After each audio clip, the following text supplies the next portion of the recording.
रोशनियों का शहर कराची, जिसकी डकैतियों के बाद भत्ता माफिया का मस्कन बन चुका है। महंगाई में पिसी आवाम से रोजाना की बुनियाद पर लाखों रुपए भत्ता वसूल किया जाता है। आखिर इसके पीछे है कौन? पोल ने किए स्टिंग ऑपरेशन और उसके पीछे से पर्दा उठा दिया है। कराची से रिपोर्ट कर रहे हैं साद शरीफ। कभी ये रोशनियों का शहर हुआ करता था, लेकिन अब जिना का शहर डकैतों के बाद भत्ते माफिया का भी मस्कन बन चुका है। रोज़ाना की बुनियाद पर महंगाई में पिसती हुई आवाम से लाखों रुपए भत्ते की मद में वसूल किया जाता है। आखिर इस माफिया के पीछे है कौन? पोल ने किया स्टिंग ऑपरेशन, जिसमें इस राज से भी पर्दा उठाया गया।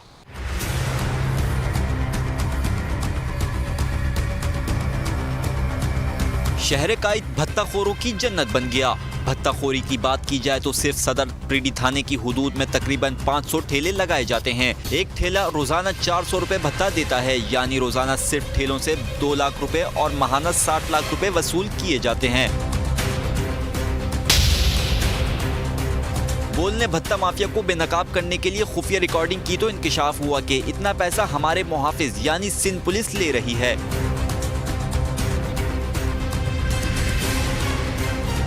प्राइवेट बीटर तमाम ठेलों से भत्ता जमा करके इन काली भेड़ों के हवाले करता है, जो महकमा को सरासर बदनाम करने की साजिश है।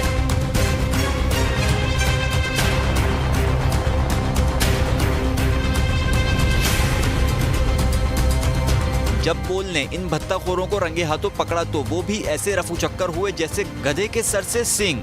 ये मोबाइल यहाँ पर लाखों रुपए का भत्ता लेती है और आज ये कैमरा देख के, आज पोल न्यूज़ के नुमाइंदों को देख के यहाँ से भाग रही है। आप ये देख सकते हैं मोबाइल यहाँ से किस तरह भाग रही है। वो खुद इकट्ठे करते हैं, मैंने तो इकट्ठे करके देने ही नहीं है, मैं थोड़े इकट्ठे करता हूँ। पुलिस वाले खुद इकट्ठे करते हैं? खुद ही करते हैं, मैं इकट्ठे थोड़े करता हूँ। आप इस बात की गवाही दे रहे हैं कि पुलिस वाले जो आते हैं वो खुद इकट्ठे करते हैं, और आपने कभी पुलिस वालों को पैसे नहीं दिए? मैं नहीं इकट्ठे करता। बाबे के पास ऐसे ही आया था मैं। पुलिस मोबाइल यहाँ से भाग चुकी है, आप देख सकते हैं। अवाम और ठेले वालों ने बताया कि ये भत्ताखोरों का मामूल है, अगर पैसे ना दो तो तशद्दुद का निशाना बनाते हैं। नहीं देते तो हम तंग होते हैं, यहाँ से खड़ा नहीं होने देते। नहीं देते तो आपको यहाँ खड़ा नहीं होने देते। तो ये यहाँ पर इनके कोई प्राइवेट लोग भी मौजूद हैं? सिर्फ सरकारी भर्ती में आते हैं? तो ऐसे आते हैं, सरकारी भर्ती में आते हैं लोग और गाड़ी में से ले जाते हैं।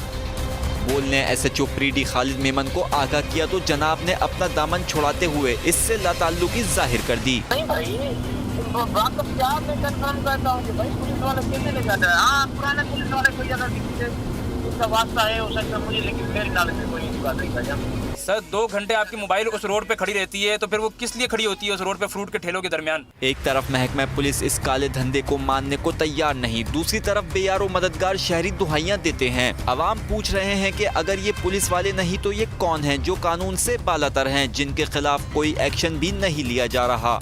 रिजविया में पेश आने वाले